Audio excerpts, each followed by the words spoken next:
Olá, começamos mais uma edição do programa Magistratura e Sociedade, uma iniciativa da Escola Superior da Magistratura com o objetivo de inserir magistrados nas ciências sociais e humanas como forma de apropriação de conteúdo social e humanitário.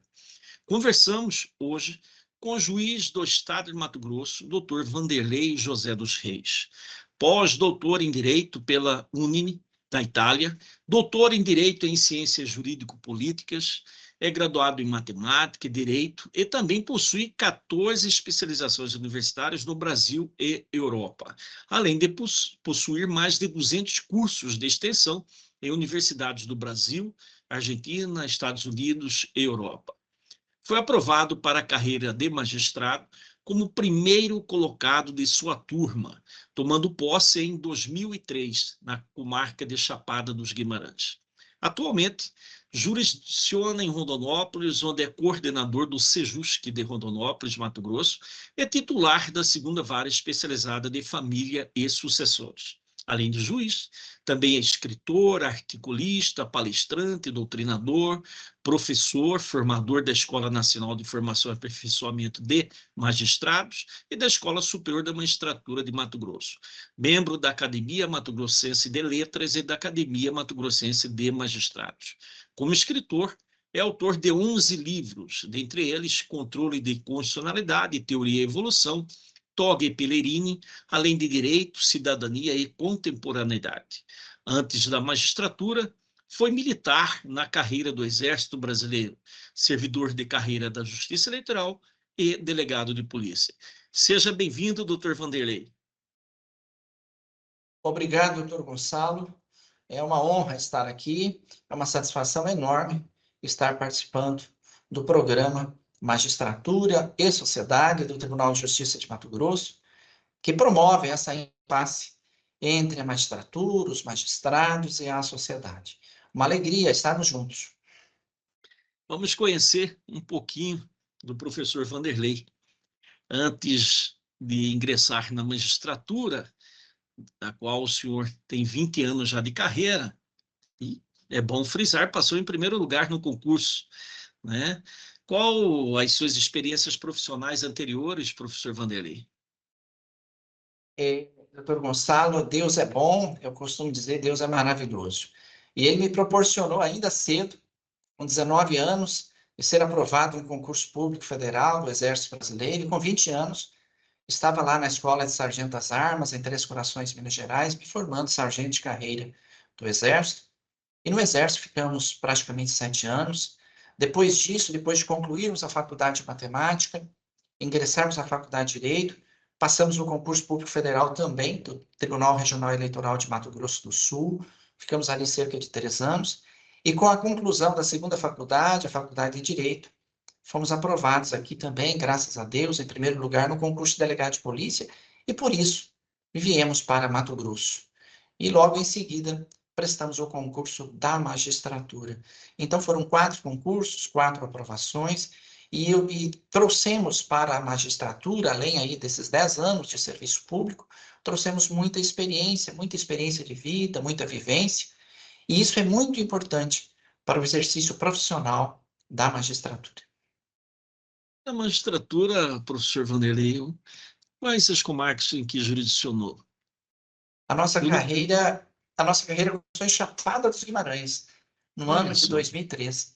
Então, Chapada dos Guimarães já foi o município de maior extensão territorial do mundo, foi a maior comarca do mundo, e tivemos aí a satisfação de jurisdicionar inicialmente em Chapada dos Guimarães, nos anos de 2003 e 2004. A comarca de Chapada dos Guimarães, ela abrange, além do município de Chapada, os municípios de Nova Brasilândia, a 140 quilômetros, e de Planalto da Serra, a 210 quilômetros de Chapada. E Planalto da Serra é o Pacu, que está a 70 quilômetros da sede do município de Planalto da Serra. E lá nesse distrito do Pacu tem 2 seções eleitorais. E esse distrito também marcou a minha carreira, porque estive lá como juiz eleitoral da 34ª Zona Eleitoral, nas eleições municipais de 2004. Estive lá nesse distrito 3 vezes. então não havia asfalto, estrada de chão, fomos numa caminhoneta L200 da Polícia Civil à época, então foi assim uma história muito grande. Essas idas até o distrito de Pacu, da então comarca de Chapada dos Guimarães, a 34ª zona eleitoral. Final de 2004 fomos para Sorriso, assumimos lá a primeira vara civil e a diretoria do foro. Lá ficamos mais de 8 anos, foram 8 anos e 3 meses jurisdicionando, e eu cheguei já em Sorriso com a missão da presidência do tribunal de coordenar a construção de um novo fórum para Sorriso e coordenar a construção do Fórum de Nova Ubiratã, uma comarca recém-criada em 2004. O fórum foi instalado, coordenamos a construção em 2005, instalou-se em setembro de 2005 a comarca de Nova Ubiratã, e em dezembro de 2007 inauguramos o novo Fórum Sorriso, que está lá. Eu tive a satisfação de coordenar, como juiz diretor do foro, essa construção. E aí, comissão cumprida em Sorriso, fevereiro de 2013, fomos promovidos, então, para a entrância especial Rondonópolis, para uma vara de família, por opção. Então, sempre me identifiquei com os temas de família. Então, ao todo, passamos em 3 comarcas, Chapada dos Guimarães, Sorriso e, atualmente, Rondonópolis. É natural, somos professores universitários e somos professores colegas da magistratura e professores da ESMAG. Então, é natural, a cabeça do professor, ele pensa em categorias, né? E dentro da magistratura, professor Vanderlei, o senhor se considera um humanista, um juiz progressista, um juiz ligado às questões sociológicas, filosóficas? Como que o senhor entende que se enquadra, né, nessa dinâmica da sociedade brasileira, do mundo, né, do mundo acadêmico e também da magistratura? Dentro da magistratura, eu sempre, desde que ingressei, trago isso comigo, na verdade, até pela minha trajetória, pela minha história de vida, a experiência anterior, profissional anterior à magistratura. Eu tenho um perfil, busco ter um perfil humanista. Então, sempre ligado às questões sociais, sempre buscando desenvolver projetos junto à comunidade e buscando, na visão institucional, inserir o Poder Judiciário no âmbito da comunidade. Então, isso atuando como juiz eleitoral, como juiz diretor do foro, como juiz titular de vara de família e também como juiz coordenador de sejus, que essa visão humanista sempre esteve comigo, e essa vontade, essa busca constante de estar estudando, de estar buscando o conhecimento e buscando a cada dia ser um juiz melhor, cada dia servir melhor a sociedade, servir melhor o jurisdicionado. Porque eu entendo que o Poder Judiciário é um prestador de serviço. Então, quando se fala no artigo 5º, inciso 35 da Constituição, da tutela jurisdicional, do princípio da inafastabilidade da tutela jurisdicional, ou o princípio da universalidade da ação, nós estamos a falar do poder do judiciário de dizer o direito no caso concreto, mas também de prestar um serviço público, um serviço acessível, transparente e no tempo oportuno à sociedade. Lembrando que também é direito fundamental o princípio inserido também no artigo 5º da Constituição, o princípio da razoável duração do processo. E essa percepção, eu tenho essa preocupação constante com a qualidade do serviço judiciário prestado ao cidadão. Então, 2 perguntas, assim, básicas. Primeiro, quais as características que você entende, já tendo em vista a sua ligação com o direito mais humanitário, quais essas características que você tem que devem estar presentes, né, em um juiz? E o outro, também, se você acredita ou tem uma visão de um poder judiciário mais hermético, como dizem alguns, e, nesse sentido, na relação do próprio judiciário com a sociedade. Você entende que é possível o juiz, país afora, interagir sem quebrar a sua imparcialidade? Que você entende também sobre esse conceito, né, que para mim é bastante abstrato, sobre imparcialidade. Então, essas 3 colocações, gostaria que o senhor pudesse resumi-las, né, no contexto de resposta. Seria muito interessante.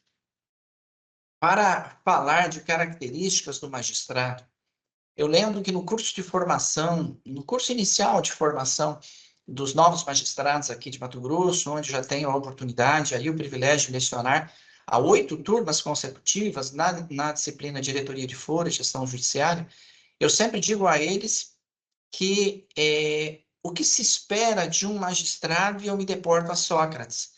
E Sócrates nos ensina que, quando questionado o que se espera de um magistrado, Sócrates disse, o que se espera de um juiz é que ouça atentamente, considere sobriamente e decida imparcialmente.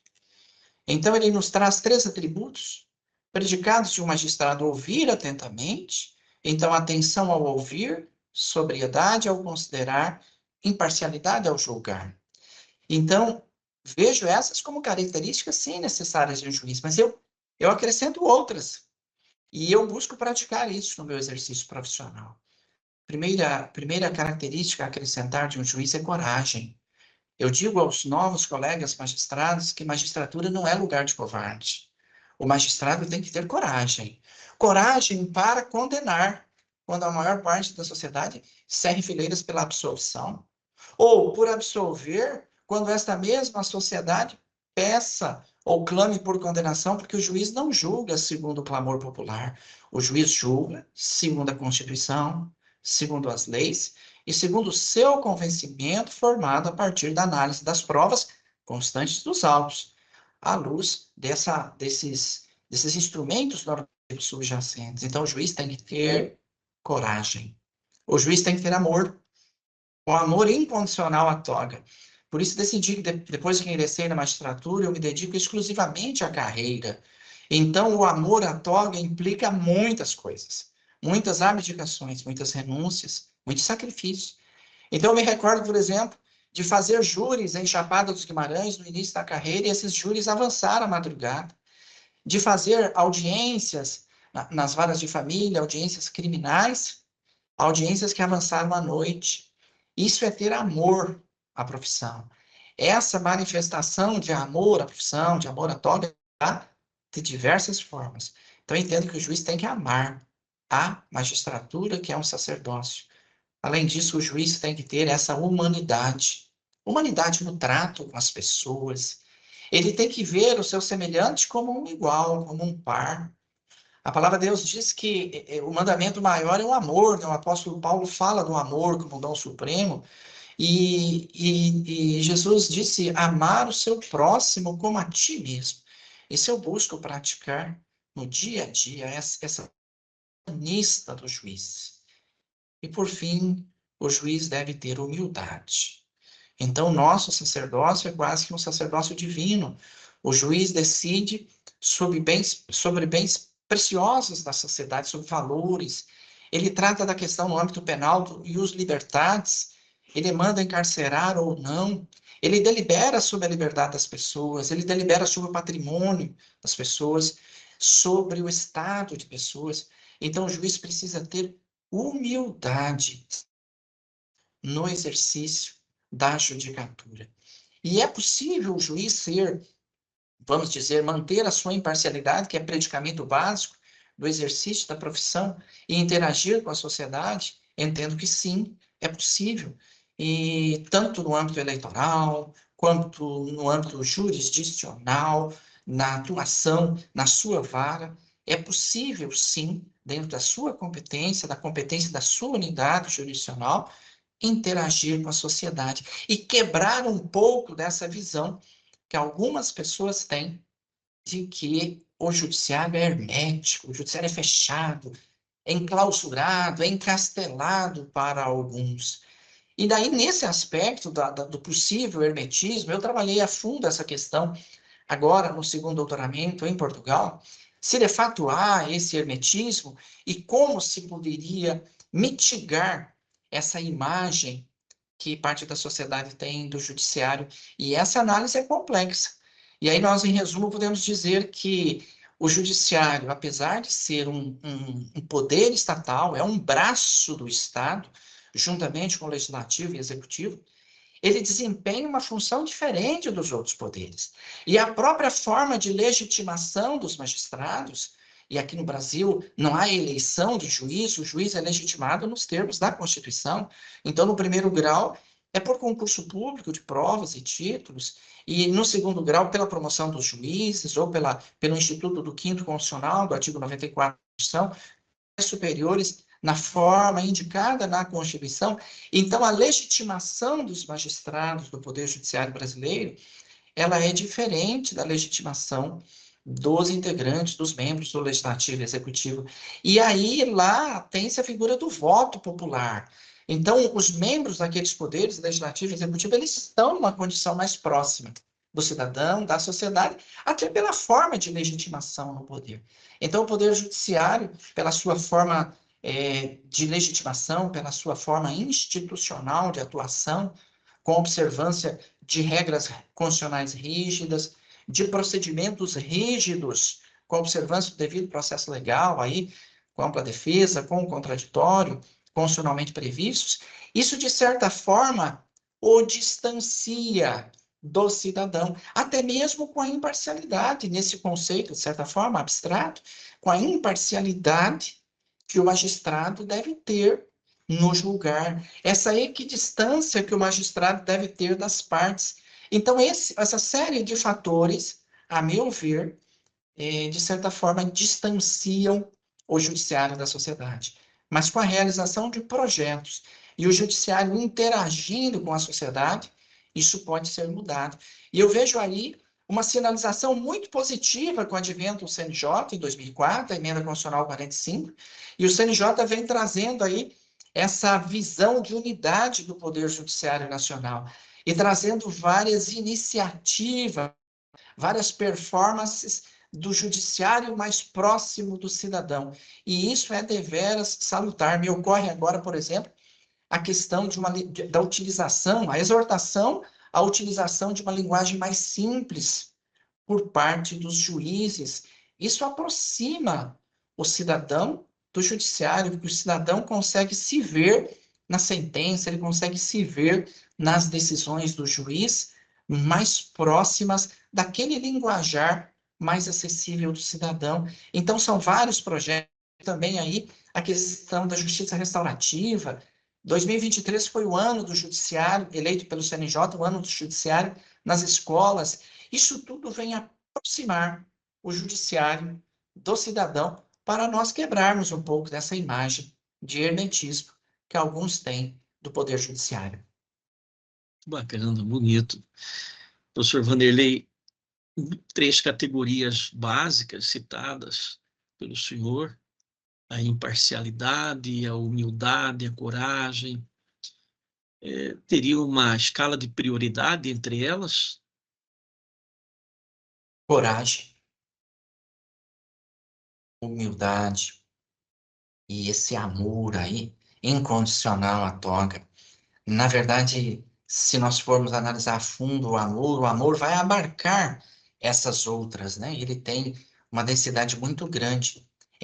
Essa característica de amor à magistratura, de amor ao sacerdócio, da consciência plena da importância da atividade do juiz, encarnando aí em si um papel do Estado, que é um ente abstrato e que vem interferir na vida e no destino dos seus súditos. Então, isso tudo no passado era monopolizado ou centralizado nas mãos do rei, do imperador, do regente, que tinha lá as 3 funções, a de legislar, a de aplicar a legislação no caso concreto, e também de administrar. Então, tudo era fundido nele. E aí nós tínhamos os regimes tirânicos, despóticos. E aí vem Montesquieu, 1748, o espírito das leis.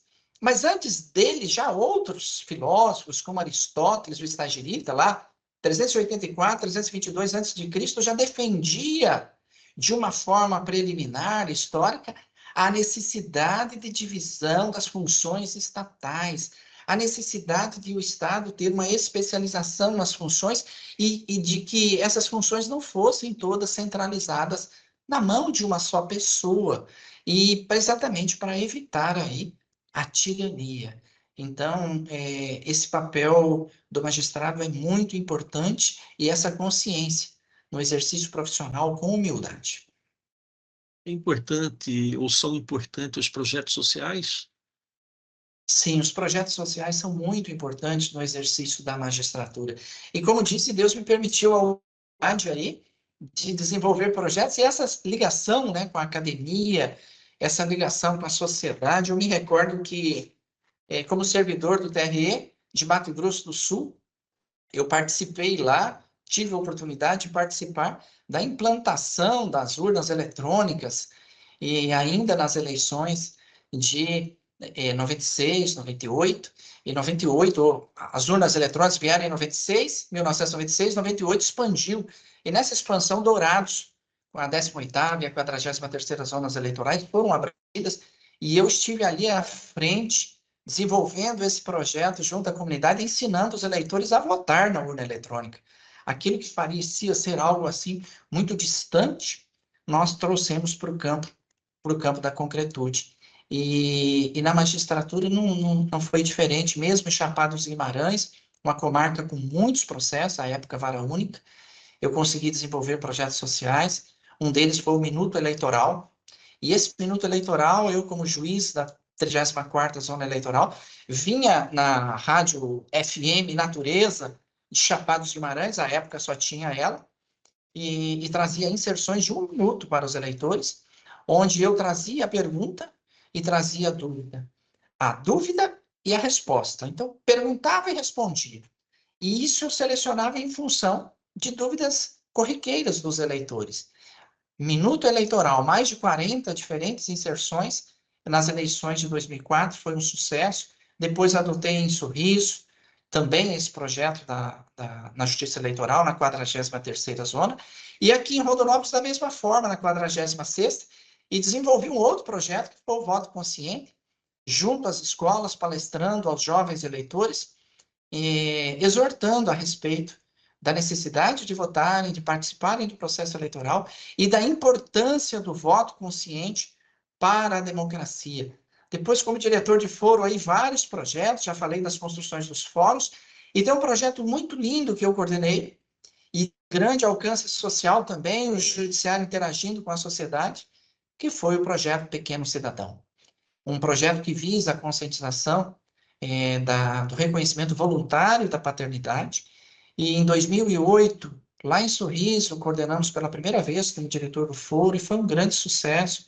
Para se ter uma ideia, eu tive acesso a um número astronômico de crianças e adolescentes, nomes de crianças e adolescentes que não tinham o nome do pai no registro civil, mais de 1.000. Então, isso representava mais de 1% da população de Sorriso. E fizemos ali um projeto muito lindo, muito grande, de envolvimento social, com o executivo, na questão da gratuidade dos exames de DNA, 2 laboratórios de Sorriso também participaram dessa empreitada. Eu consegui o apoio dos magistrados da comarca, passamos uma semana, todos os juízes, realizando audiências com os supostos pais, nesse projeto, então denominado Pequeno Cidadão. E veio a ser encampado em 2010 pela Corregedoria do CNJ, com o nome Pai Presente, e hoje, desde 2010, nós temos Pai Presente, temos a oportunidade agora de coordená-lo aqui em Rondonópolis, junto ao Sejusc, um projeto de um grande alcance social. Então, é possível desenvolver projetos sociais? Sim. Também, como juiz coordenador do Sejusc, desenvolvo um projeto Conhecendo o Sejusc de Rondonópolis, onde eu difundo a existência dessa unidade judiciária, a sua utilidade e a forma de o cidadão acessar os serviços do Sejusc, porque a mais nova unidade judiciária existente, então nem todos têm conhecimento de sua existência. Então, é possível realizar projetos sociais? Sim. E eu sou prova viva disso. Parabéns. O senhor tem um livro, e eu tenho aqui na minha biblioteca, é considerável, é razoável, tem quase 4.000 volumes. E o senhor tem um livro de administração judiciária, me parece que desde 2007. E esse livro está aqui na minha biblioteca. E leciona na SMAGE, né, o teu conteúdo programático sobre a diretoria do foro e gestão judiciária. Eu dentro dessa perspectiva nova de inteligência artificial, né, né, o volume grande de informações que hoje se dirigem ao próprio judiciário, né? Está todo mundo conectado, todo mundo também querendo ter mais conhecimento sobre os meandros do próprio judiciário. Como o senhor vê essa perspectiva, né, de ensinar o juiz que é recém-ingresso na magistratura, ele precisa bem administrar o seu fórum, porque lá vai ser com marca única, ele vai ser o diretor, o único juiz, ele é o diretor do foro, e, ao mesmo tempo, ele ter que, vamos dizer assim, equilibrar-se, né, nessas novas expectativas, né, especialmente com a inteligência artificial. Como o senhor analisa essa questão? Um tema muito importante, eu sempre tive uma identidade muito grande com a gestão judiciária. Então, fui juiz-diretor do Foro em Chapados Guimarães, e ali já iniciamos o projeto ainda em 2003, e sobretudo em 2004, de se criar e se instalar uma nova unidade judiciária na comarca, porque à época havia mais de 8.000 processos em trâmite. Em Sorriso também, fomos diretor do Foro durante muitos anos, e com várias atividades administrativas. Então, foi muito honroso para mim ser convidado para lecionar na SMARS aos novos juízes essa disciplina. Nós, juízes, Diretoria, que temos essa honra. obrigado, obrigado. Diretoria de Foro e Administração Judiciária. Então, é tema de uma das obras minhas. Eu tive o privilégio de tê-la prefaciada pelo ministro do STF, Gilmar Mendes, à época presidente do CNJ e do STF, e onde nós trazemos um contributo. Porque o escritor, a meu ver, ele sempre é um contribuinte ao debate, contribuinte à propagação do conhecimento. E veio essa obra, veio a Lume, em função dessa experiência administrativa. E nessa disciplina, nas margens, aos novos juízes, a primeira coisa que eu lhes falo é que eles não serão só julgadores de processo. Eles serão juízes gestores. E a figura do juiz gestor, ela está cada vez mais presente na magistratura. Isso é algo inevitável.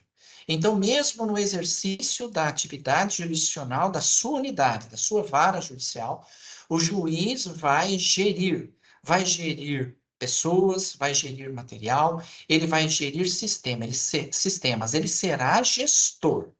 E eu ensino a eles, alerto a eles, que eles serão juízes gestores do fórum. Ou seja, eles vão cuidar da gestão do prédio, a gestão de material, a gestão de pessoal, a gestão de numerário no fórum, e aí eu entro em detalhes em cada um desses temas, o que pode e o que não pode, dentro de uma visão estritamente prática. A visão de não errar, de um magistrado chegar na comarca e não errar, a respeito de pedidos de remoção, a respeito de trato com servidores, etc. Tudo é esclarecido nos mínimos detalhes. E essa visão de gestão passada aos magistrados, aos colegas magistrados que estão ingressando na carreira, a meu ver, é muito importante. Porque o juiz é gestor, ele gere processos. Então, quando é distribuída uma petição inicial, e eu falo isso a eles, nasce ali um microsistema. Então, há microsistemas, há sistemas e há macrosistemas. Então, tem-se ali um input, tem uma entrada, tem um processamento, e depois tem uma saída, tem um produto que é oferecido ao judiciário, que é o produto da atividade do magistrado. E na diretoria não é diferente. Então, essa disciplina, gestão judiciária, é de suma importância para os magistrados. Todo juiz é gestor. E me ocorre que, quando eu escrevi o primeiro artigo nessa área, foi capa da revista Consulex. Juiz gestor, um novo paradigma. Foi o título que eu dei a esse artigo, onde eu faço exatamente uma ligação, uma conexão com o CNJ e com essa necessidade, de certa forma, de o magistrado ter essa percepção de que ele não é só julgador de processos e que ele precisa, sim, gerir todos esses elementos que lhes são ofertados. E o juiz que começa a carreira, ele será designado, será lotado em uma vara única, comarca de vara única, e lá ele vai acumular as funções de juiz-diretor do foro e juiz-diretor da vara única. Então, todos os magistrados, queiram ou não, eles serão juízes diretores de foro, no mínimo, no início da carreira. Então, essa disciplina é de suma importância. Você colocou uma questão também que eu julgo de suma importância, que é a questão da legitimidade do judiciário. Nós temos a legitimidade formal, que ela é legal, constitucional, e o que me preocupa, daí, inclusive, eu ter escrito a dissertação de mestrado junto à Universidade Federal do Mato Grosso sobre isso, é esse complemento para que efetivamente ele esteja legitimado perante o povo, perante a cidadania. E eu entendo que falta esse conteúdo material e que ele somente é preenchido através das ciências humanas, sociais, ou seja, a multidisciplinariedade, o juiz está, ser o senhor do seu tempo, está sempre ligado a outras disciplinas. Considerando esse movimento, que também é acadêmico, e que está também, cada vez mais, o Poder Judiciário emparedado no sentido de que os seus juízes devem se preparar para essas outras temáticas do conhecimento humano, também relacionadas à imprensa, dar entrevistas, ser procurado. Cada vez mais o juiz se torna um protagonista, não só processual, endoprocessual, como também se exterioriza no mundo aqui fora, né? Então, quais devem ser hoje as prioridades para um juiz que ingressa na carreira, e mesmo aqueles que já estão na carreira da magistratura há mais tempo, o que eles devem ter como norte, né? No sentido de se aprimorar para que esta legitimidade seja efetiva. O senhor traz um tema de suma importância e que foi e que é inquietação acadêmica minha. E, sobretudo, no segundo doutoramento, eu me debrucei sobre essa questão. A questão da legitimidade do Poder Judiciário. Então, primeiro, uma legitimidade formal, decorrente aí da ordem constitucional, da observância dos preceitos de inserção do juiz no cargo, de ingresso dele na carreira. Mas também temos que nos preocupar com a questão da legitimidade decorrente do próprio exercício da atividade jurisdicional. E aí me ocorre, ao tratar da jurisdição constitucional, dos dilemas da jurisdição constitucional, me ocorre um justo filósofo romeno chamado Alexander Bickel. E Bickel trazia em suas considerações, veja, ele não era contrário à jurisdição constitucional, ao papel contramajoritário da jurisdição constitucional. Não. Alexander Bickel trazia uma reflexão, a meu ver, profunda a respeito dos limites da atuação da jurisdição constitucional.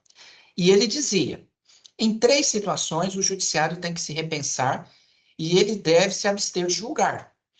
Quando a questão é nova, a questão que ele está a julgar é relativamente nova, e aí essa análise dele se dirige sobretudo ao exercício da jurisdição constitucional. A questão é nova, a questão depende de uma maturação social e, portanto, de um maior debate no parlamento. E aí o terceiro item que eu me apego, sempre que houver risco de a decisão judicial não ser cumprida. Então ele traz, a meu ver, 3 grandes alertas, sobretudo o último, para a questão da legitimidade do juiz. E ele diz mais, olha, porque seria o cúmulo, seria o absurdo, diz ele, o Estado juiz proferir uma decisão e aquela decisão não vir a ser cumprida pelo seu destinatário. Porque o destinatário faria uma leitura exatamente desse campo, da deslegitimação daquele poder de tratar daquele tema ou tratá-lo daquela forma. Então, é um tema que me inquieta no plano acadêmico. E aí a sua pergunta é como o juiz tratar dessas questões, sobretudo o juiz iniciante de carreira. Aí entra, a meu ver, essa percepção que o magistrado deve ter de que a legitimação dele também vem pela fundamentação das suas decisões. A fundamentação, o que é, em suma, é um mandamento constitucional, sim, do artigo 93, sim. É o juiz expor de forma clara as razões de fato e de direito que o levam a decidir daquela forma. E a fundamentação é um dos suportes para trazer a legitimação da decisão jurisdicional. Também o judiciário, a sua cara à sociedade. Então, ele interagir com a sociedade, mostrar também que ele é Estado, ele é um braço do Estado, ele é um estamento, uma divisão do poder estatal. E, como tal, ele se comunica com a sociedade. Então, essa questão da legitimidade do poder judiciário é uma questão também que me preocupa no campo acadêmico. Maravilha, eu estou aqui lendo seu vasto currículo e percebi sua grande identidade acadêmica. Fez faculdade de matemática, foi aluno da Universidade Federal do Mato Grosso do Sul, fez 14 especializações, o MBA em Poder Judiciário pela Fundação Getúlio Vargas, Rio, fez mestrado em Direito Constitucional da Universidade de Lisboa, em Portugal, e ainda 2 doutoramentos em Direito, sendo que o último foi concluído por distinção pela Universidade de Lisboa, que é uma das maiores do mundo e mais conceituadas. Essa legitimidade se combina exatamente com isso, com esse mundo acadêmico que abre o magistrado para o mundo, para esquecendo só a dogmática jurídica, mas sim para as outras ciências. Essa legitimidade é que se busca? Sim, perfeitamente. Essa é a visão que tem. Essa interdisciplinaridade, essa visão do direito como não sendo algo estanque, como não sendo algo compartimentado, isolado. A ciência jurídica, ela se comunica, ela fala com os outros ramos de ciência, com os outros ramos de conhecimento, e a atividade do juiz no exercício da jurisdição, dizendo o direito, no caso concreto, traz muito em si isso. Traz muito em si isso. Isso vem, a meu ver, como um pano de fundo da atuação do magistrado. Eu tenho essa mesma percepção. E o objetivo, aí a necessidade de continuar estudando, é exatamente para ser cada dia mais um magistrado melhor, para estar conectado com essas questões acadêmicas, com essas discussões que vêm, sim, impactar na nossa atividade jurisdicional. E me ocorre agora de compartilhar, por exemplo, nas minhas inquietações acadêmicas, a questão no exercício da jurisdição constitucional, que eu vejo recorrente nas eleições, e aí presidi eleições em 2004 em Chapada, eleição municipal, 2010 em Sorriso, aqui em Rondonópolis, 2014, 2016, 2022, e vejo a questão do derramamento de santinhos na véspera da eleição e no dia de nos locais de votação. Então, eu trouxe essa questão de índole prática do direito para o campo acadêmico e sugeri, já em mais de uma ocasião, desde 2016, faço essa sugestão ao Legislativo de criação pelo legislador, na inserção na Lei 9.504/97, da Lei das Eleições, de um tipo penal específico para rotular essa conduta como sendo uma conduta criminosa, como uma forma de se coibir essa conduta de derramamento de santinhos e material publicitário de candidatos nos locais de votação. Isso eu vejo como a comunicação, a interface da academia com o direito prático, o direito vivo, o direito exercitado no dia a dia. E outras inquietações no plano acadêmico me fizeram no plano de lege ferenda, trazer aí sugestões, fazer sugestões ao legislador. E também fazer análises críticas, que esse é o nosso papel. O papel do pensador é esse, fazer análises críticas, quando se vê avanços legislativos e que, da mesma forma, com devido respeito, não se verifica com bons olhos determinada norma. Então, fazer essa análise no plano acadêmico, isso é muito importante, essa visão do magistrado, de estar sempre ligado à academia e buscar ser um magistrado melhor, prestar um serviço de melhor qualidade ao jurisdicionado. Estar à frente de um magistrado e de um professor com mais de 200 artigos publicados no Brasil e no exterior, 10 livros de autoria e um em coautoria. Então, essa pergunta é necessária. O que te leva a escrever, professor Vanderlei? O que leva a escrever, eu continuo pensando o direito. E quando eu decidi fazer direito, eu busquei exatamente fazer a faculdade. Eu me identificava nesse plano acadêmico, nessa minha inquietação pela aquisição do conhecimento, adquirir o conhecimento, bem apropriar do conhecimento, compartilhar do conhecimento, mas também de agregar alguma coisa a esse conhecimento. Esse é o nosso papel. Esse, inclusive, é o papel, a meu ver, do acadêmico, é difundir a cultura, difundir o conhecimento, e a academia tem esse papel. A academia tem esse papel de ser repositório de conhecimento, mas também de ser um local de transformação do conhecimento, de melhoria do conhecimento. Então, o continuar escrevendo é isso. Temas que eu tenho acesso a determinados temas, estudo determinados temas, e aí eu ponho a minha visão dentro dessas temáticas e trago a minha participação no campo acadêmico, o meu contributo. Já que não estou, na atualidade, desde que ingressei na magistratura, lecionando em faculdades, em cursos preparatórios, leciono apenas na Escola Superior da Magistratura aos novos juízes, então a minha forma de participação mais intensa e efetiva no plano acadêmico é escrevendo artigos e publicando livros. Por exemplo, nesse instante, eu estou a publicar mais um artigo que trata da resolução 125 do CNJ. E aí eu o intitulo como resolução 125 do CNJ, 2010, divisor de águas na história do Judiciário Nacional.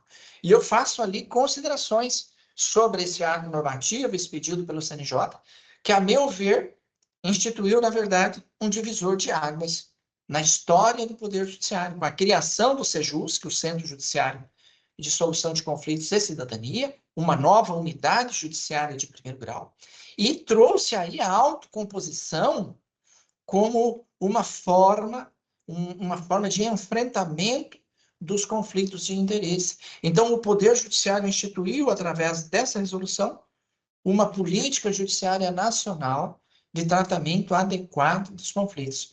E me chama a atenção aí, eu friso no artigo, que é o Poder Judiciário instituindo uma política pública para si, para o cumprimento de seu mistério, de sua missão constitucional, que é a pacificação social.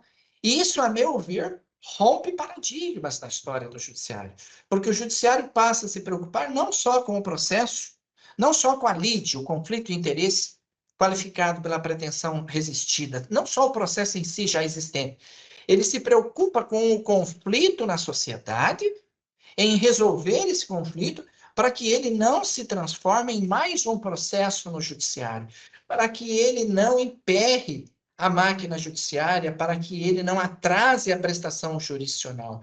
E isso, a meu ver, é um grande avanço. Representa uma virada de página. Quebra-se um paradigma. O judiciário não olha mais só para o processo judicial. Ele olha para a sociedade e ele identifica conflitos de interesse e ele diz, olha, já que minha missão é pacificação social, vamos tratar de dirimir esses conflitos de interesses. Vamos que a sociedade seja mais verdadeira e que não haja tantos processos, tantas demandas no judiciário. Isso, para mim, é muito importante. Essa visão que o CNJ trouxe ao Judiciário Nacional é maravilhosa. O conceito de Canelutri foi e deve ser ressignificado, com certeza. Isso mesmo. Professor, o senhor é membro da Academia Mato Grossense de Letras desde 2007 e também da Academia Mato Grossense de Magistrados. Esse termo, especialmente da Academia Mato Grossense de Letras, né, que é uma instituição centenária e realmente, perante a sociedade, se alcunha de imortais. Esse termo imortal, otorgado aos membros da academia, qual a origem, a semântica, como ele foi explanado no meio social? Muito poderíamos falar, doutor Gonçalo, sobre esse termo, mas, em suma, a primeira observação que há de se fazer, e que eu reputo necessária, é que os membros de uma academia, da Academia Mato Grossense de Letras, eles são mortais, são todos mortais, somos todos finitos. A palavra de Deus diz que do pó viemos e ao pó voltaremos. Pois bem, nós somos seres finitos, só que participamos de um grêmio peculiar, um grêmio diferenciado, um grêmio onde se busca o quê? Cultuar o belo. Isso me chamou muito a atenção no ingresso na academia. Cultuar o belo. Eu sempre fui muito ligado, muito apaixonado pela língua portuguesa. Então, fui um aluno assim, muito estudioso da língua portuguesa, da mesma forma que a história, a geografia, mas a língua portuguesa sempre me chamou muito a atenção. Então, o domínio das regras gramaticais, concordância verbal, verbo nominal, enfim, o pensamento dos nossos escritores e tudo mais. E aí, eu disse assim, meu lugar é na academia. Então, quando me foi formulado o convite, eu disse, meu lugar é lá. E, graças a Deus, tentamos. Na primeira eleição, fomos eleitos, estamos lá desde 2007. Veja, o papel do acadêmico é sempre escrever, é propagar a cultura, propagar o conhecimento e trazer um contributo à sociedade, um contributo que vai ficar. Daí sim, eles trazerem esse termo imortalidade, porque o acadêmico sempre vai estar sendo lembrado, lembrado pela sua produção acadêmica, pela sua contribuição efetiva com a sociedade. Mas lembrar que a academia é um lugar, é um grêmio, é uma instituição heterogênea, os diversos segmentos sociais. E eu acho muito lindo isso, muito belo, porque cada um vem e traz o seu contributo na sua área de atuação, na sua área de conhecimento, ele vem e deixa o seu contributo. E por isso, ele estará sempre sendo lembrado. E isso eu acho que é muito, muito lindo. Isso incentiva, inclusive, as novas gerações, as gerações que estão vindo, que nos sucedem, a terem apego pela leitura. E eu me recordo quando eu ingressei na academia em 2007, eu disse em meu discurso de posse que ali não era um lugar de chegada, não era uma fita de chegada para mim, ali, na verdade, era mais um ponto de partida em minha vida. E eu trouxe ali, na ocasião, e me ocorre Castro Alves falando do livro, exortando a leitura, e Castro Alves vem e diz, olha, ó bendito o que semeia. Livros à mão cheia. E manda o povo pensar. O livro caindo na alma é germen que faz a palma. É chuva que faz o mar. E o livro é isso, o livro é alimento. É alimento para nós. É alimento para as pessoas. Então tem um ditado que a pedra de amolar está para a espada, assim como o livro está para o nosso espírito, nossa alma, para o nosso conhecimento, para o nosso intelecto. Então o homem precisa de livros. E na escola de sargentos, eu me deparei com um termo interessante, que lá os instrutores militares mais antigos, é claro, oficiais do exército, diziam você é um papirador, você é um comedor de livros, você é um devorador de livros. Então, no meio militar, tem esse termo, a pessoa muito apegada à leitura, ele é um papirão, ele é um estudioso, quer dizer, o apego aos livros. Eu acho muito bonita essa exortação, e a academia tem esse papel com os seus membros. Cada um vem e traz o seu contributo, e esse contributo fica. E é isso que fica para a imortalidade. Essa visão de Machado de Assis, inclusive, a academia é da literatura, dos seus literatos e também de personalidades, né? E nós estávamos conversando sobre legitimidade e a necessidade dos juízes, ou seja, os membros do judiciário se legitimarem através dessa busca incessante pelo conhecimento, é uma forma de se legitimar. E aí você foi homenageado com uma sala, da sala de audiências do Núcleo de Prática Jurídica do curso de Direito da Unic de Sorriso. Que maravilha, em vida! E isso é importante, eu acho que as homenagens têm que ser em vida mesmo, né? E também, não só isso, como o senhor ganhou a honraria da Escola Superior da Magistratura de Mato Grosso, a medalha desembargador Mauro José Pereira, né, e recentemente, aliás, fui aluno do desembargador Mauro José Pereira da Universidade Federal de Mato Grosso, depois prestei concurso para professor da Faculdade de Direito e fomos colegas também na Faculdade de Direito e colegas na magistratura. Isso tudo, professor, essa homenagem eu achei muito linda e muito significativa, essas duas homenagens. Uma, né, da sala de audiências do Núcleo de Prática Jurídica do curso de Direito da Unic de Sorriso, e a outra, essa medalha, desembargador Mauro José Pereira, também ganhei, me orgulho muito disso. Como o senhor se sente, né, nesse movimento de reconhecimento pelo seu valor, pela sua luta, pelo seu conhecimento? E são dois momentos. Primeiramente, eu me sinto honrado e grato a Deus, né? Grato a Deus por podermos trazer um contributo e pelo nosso nome ser lembrado dessa forma aí. Então, na verdade, é esse nome dado à Sala de Prática Jurídica da Unic de Sorriso, uma grande surpresa.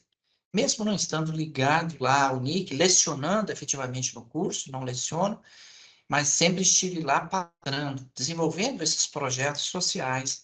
E também estive na Unic de Sorriso, lançando livros, fazendo o lançamento de livros, levando confrades, o último foi em 2010, levando confrades, eu me recordo, era a professora Nilza Queiroz Freire, nossa confreira de Academia Mato Grossense de Letras, a primeira mulher a presidir a Casa Barão de Melgaço, a academia, e ela esteve conosco, juntamente com vários outros acadêmicos, em Sorriso, participando de lançamento de livros meus.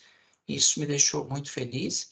E veio à universidade prestar essa linda homenagem. Isso só nos deixa honrados e nos faz uma exortação a continuar sempre contribuindo com o conhecimento, com a propagação do conhecimento. E da mesma forma, essa homenagem, linda homenagem, da Escola Superior da Magistratura. Eu vivo o magistério, eu tenho esse perfil de professor dentro de mim, e isso nunca irei perder. Então, estar na SMARTS, contribuindo com os novos juízes no curso oficial de formação inicial, é deveras honroso. Poder ter a oportunidade de compartilhar. É essa a minha visão. Eu vou lá com a visão, com o objetivo, o desiderato de compartilhar conhecimento, compartilhar experiências profissionais de gestão judiciária, para que nossos colegas, como eu digo em um dos slides meus na aula, eles já vão pegar a estrada plana, sem buracos.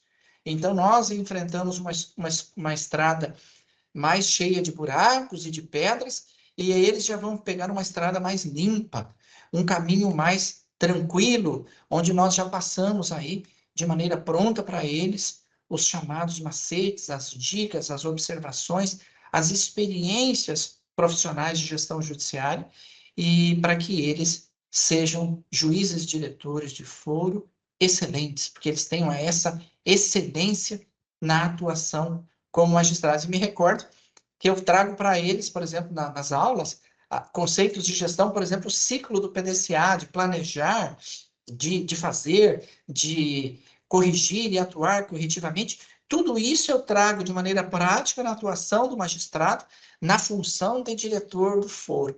Isso é muito gratificante para mim, trazer essa índole prática aos colegas magistrados, e foi honroso a SMAGES prestar essa homenagem a nós. Isso só nos incentiva, nos exorta a continuar trilhando esse caminho, né, de compartilhamento do conhecimento, porque o conhecimento tem que ser compartilhado. Professor Vanderlei, já para o fechamento do programa, gostaria que o senhor nos brindasse um pouco com as palavras sobre a justiça restaurativa, né?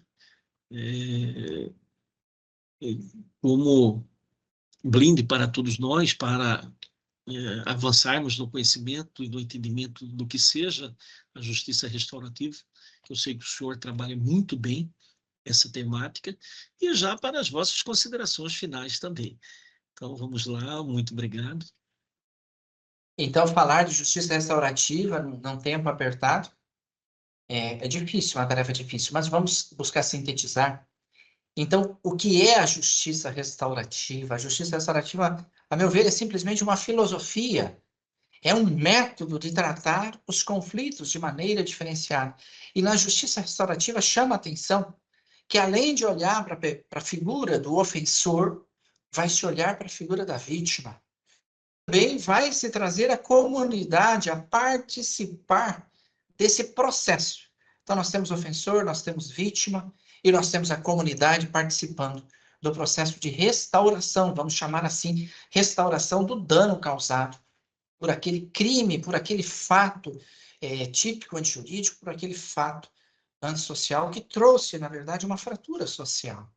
Então, as práticas restaurativas, elas foram instituídas pela Resolução 225 de 2016 do CNJ. Então, veja aí, mais um marco normativo importantíssimo para a Justiça Nacional, instituído pelo CNJ, tratando de uma forma de ver o conflito social de maneira diferenciada. E aqui em Rondonópolis nós vivemos isso. 2023 foi eleito pelo CNJ como ano do Poder Judiciário nas escolas. E ano passado nós fizemos aqui, como juiz coordenador do Sejusc, um amplo movimento de implantação da justiça restaurativa em todas as escolas da rede estadual. São mais de 21 alunos beneficiados pelas práticas restaurativas, que, em suma, é o Poder Judiciário conectado, interligado aí, numa parceria com o Estado de Mato Grosso, através da SEDUC, formando facilitadores, professores e coordenadores pedagógicos, para atuarem nas escolas como facilitadores. O que é o facilitador? Maravilha, é aquela pessoa maravilha. responsável pela realização do Círculo de Construção de Paz. E o que é o Círculo de Construção de Paz? É um instrumento da justiça restaurativa, onde vai se desenvolver naquele ambiente, e aí pode ser, por exemplo, uma sala de aula, vai se desenvolver valores como o respeito, a empatia, a tolerância. Então, esses valores são trazidos para a sala de aula através de um facilitador formado pelo Poder Judiciário. E agora, em 2024, nós estamos aqui, inclusive ontem eu tratava disso, a tarde toda, da formatura de uma nova turma de facilitadores. Serão mais 50 facilitadores formados aqui em Rondonópolis, pelo Poder Judiciário de Mato Grosso, através do NUGJU, no Núcleo Gestor da Justiça Restaurativa. São pessoas do município, agora para a rede municipal, que irão atuar nas 46 escolas da rede municipal de Rondonópolis. E dessa forma, com a formatura dessa nova turma de facilitadores, nós teremos mais de 100 facilitadores credenciados em Rondonópolis para atuarem como facilitadores, como atuantes aí, cursores, protagonistas dos círculos de construção de paz, fomentando ambientes melhores nas escolas. E é bom que se diga, a justiça restaurativa nas escolas, eu costumo dizer, e falei isso na TV Justiça, em uma das reportagens que eles fizeram aqui em Rondonópolis sobre isso, falei isso em âmbito nacional, a justiça restaurativa, ela impacta desde o porteiro da escola até o diretor. Então, todos são impactados, são beneficiados pelas práticas restaurativas, porque se cria um ambiente melhor nas escolas. Isso tem reflexos na família, e tem reflexos na sociedade como um todo, e tem reflexos no judiciário, porque nós teremos aí menores infratores, nós teremos menos menores aí saindo da escola, quer dizer, diminuição da evasão escolar, teremos menos menores indo aí para o mundo das drogas, ou sendo cooptados pelo crime organizado. Então, as práticas restaurativas, essa visão do judiciário de trabalhá-las nas escolas, trabalhá-las também no âmbito penal. E o judiciário, o professor Uma Vanderlei, mudança de paradigma. isso, nessa mudança de paradigma, o judiciário está preparado para Na absorver a verdade, justiça restaurativa? é algo novo, porque, por exemplo, falar em justiça restaurativa no âmbito penal. Então, a priori, pode haver uma certa resistência. Mas, por exemplo, as práticas restaurativas podem se dar, inclusive, numa audiência de custódia. Então, está lá o juiz, nos termos do artigo 310 CPP, ele vai deliberar a respeito da liberdade provisória, com ou sem fiança, ou vai relaxar a prisão, ou ele vai converter aquela prisão em preventiva. Nesse momento aí da audiência de custódia, já há se falar, sim, em práticas restaurativas. Quando ele fixa, ele concede a liberdade provisória e fixa medidas cautelares diversas da prisão, do artigo 319 do CPP, ele já pode inserir ali medidas de justiça restaurativa, práticas restaurativas. Então, veja, no âmbito penal, é possível se utilizar da justiça restaurativa, das práticas restaurativas? Perfeitamente. Juízos da infância e juventude, são muitos os projetos que se vê em âmbito nacional das práticas restaurativas nos juízos da infância e juventude. Então, eu fico muito feliz de estar participando, de estar aqui como juiz coordenador do Sejusc de Rondonópolis, estar capitaneando a implantação da justiça restaurativa em 2023, 2024, aqui em Rondonópolis. É um momento histórico de Rondonópolis e do Judiciário. Com certeza. Suas considerações finais, nosso querido e sempre estimado Vanderlei dos Reis. Eu quero agradecer, doutor Gonçalo, a oportunidade de participar do programa Magistratura e Sociedade.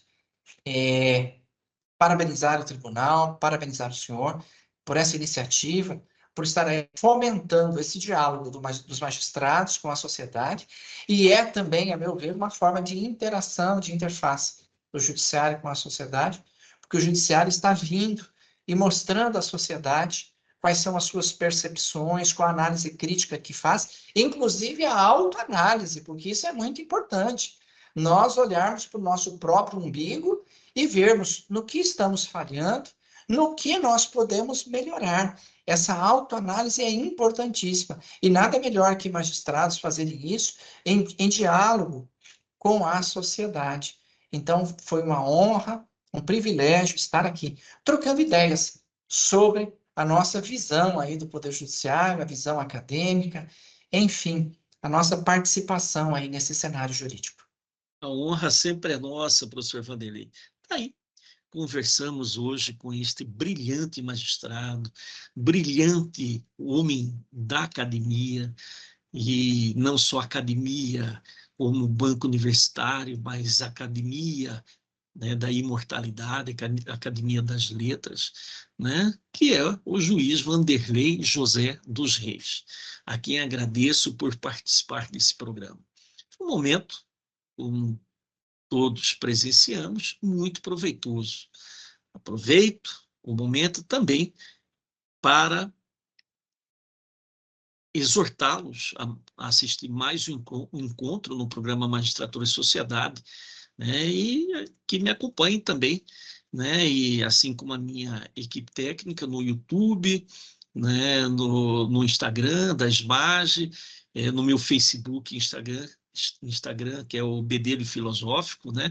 Aliás, no Facebook, o Bedelho Filosófico está com mais de 50 mil, né, pessoas que aderiram, né, ao Bedelho Filosófico e estão acompanhando, né, toda as nossas iniciativas filosóficas, sociológicas, também do direito, né, e agradeço a essa equipe maravilhosa, essa equipe técnica do Magistratura e Sociedade, especialmente a condução de todos os trabalhos, né, e de todos os ideais, e que reúne toda a autoridade e conteúdo teórico, de referencial teórico da Escola da Magistratura do Mato Grosso, que é a nossa diretora, né, a desembargadora Helena Maria Bezerra, que é, assim, uma criatura muito extraordinária.